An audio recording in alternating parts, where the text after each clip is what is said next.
Would you suggest HRT for a 20-year-old female missing period for 2 years to protect bone health? 20 is really young for HRT. And there's a lot of things to consider there.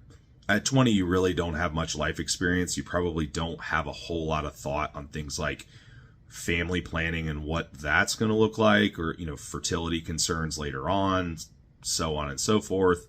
You maybe are bodybuilding. I don't know if this is a bodybuilder or a lifestyle client or person. But if you are a competitor, you may not even be competing at 25.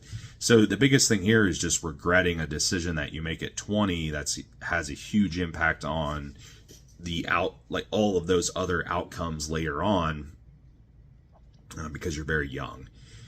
Missing a period for 2 years is substantial, but not uncommon. I've seen plenty of women in their early 20s that have had multiple years of missing periods and can get them back. Not always, but a lot of the time. So without any context, it's difficult to comment on that part of it, but I would say that I would want to know why the period's missing. Is this something that can be returned to normal? What are the thoughts and views on some of those other things that I mentioned?